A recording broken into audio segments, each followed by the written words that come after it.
एकता में बल है। चंदनपुर नाम के गांव में तीन दोस्त रहा करते थे, संजू, मोनू और रवि। वो तीनों दोस्त बेरोजगार थे, उनके पास कोई भी काम नहीं था। वो लोग काम की तलाश में शहर आ गए।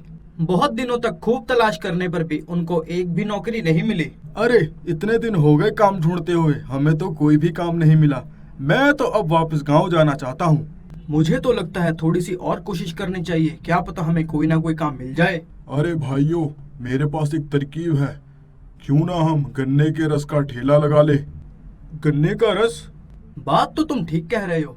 हमारे गांव के गन्नों का रस तो इतना मीठा है कि उसका तो बहुत अच्छा रस निकलेगा। अरे भाइयों, यही तो मैं कह रहा हूँ। अगर हम शहर में गन्ने के रस का ठेला लगाएंगे तो वो बहुत चलेगा, हमारा बिजनेस बहुत अच्छा चलेगा। तीनों ने मिलकर गन्ने के रस का ठेला लगा लिया। संजू गांव से गन्ने लेके आता, मोनू गन्ने का रस निकालता और रवि पैसे इकट्ठे करता। कुछ ही दिनों में उनका काम बहुत अच्छा चल पड़ा। उनका काम अब अच्छा मुनाफा देने लगा था, जिस कारण उनको उस काम से बहुत घमंड हो गया। मोनू, तुम बहुत आलसी हो। इतना धीरे धीरे रस निकालते हो कि कुछ ग्राहक तो बिना रस पिए ही ऐसे रह जाते हैं। तुम्हें थोड़ा हाथ तेज चलाना चाहिए।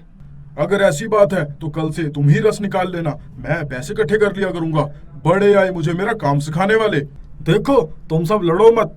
तुम्हें अंदाजा नहीं है मैं कितनी मेहनत से गांव से गन्ने लेके आता हूँ। इस तरह उन तीनों की लड़ाई हो गई और तीनों का मन काम से हट गया। उन तीनों के इस व्यवहार से लोगों ने ठेले पे आना कम कर दिया, जिस कारण उनकी कमाई पे इसका सीधा सीधा असर पड़ा। एक दिन तीनों अलग अलग बैठे थे तो रवि ने कहा, दोस्तों, हमें एक दूसरे का साथ देना चाहिए था, इसके उल्टा हम तो लड़ते ही जा रहे हैं। मुझे लगता है गलती मेरे से हुई है, इसलिए मैं अपनी गलती की माफी मांग रहा हूँ। मुझे माफ कर दो दोस्तों। मुझे भी यही लगता है, मैं तुम दोनों के बिना कुछ नहीं कर पाऊंगा। फिर मोनू ने भी सारी बातें भूलकर दोनों को गले लगा लिया।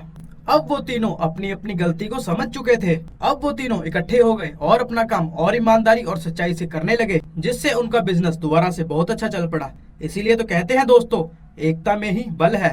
हमें एक साथ मिलजुल कर काम करना चाहिए।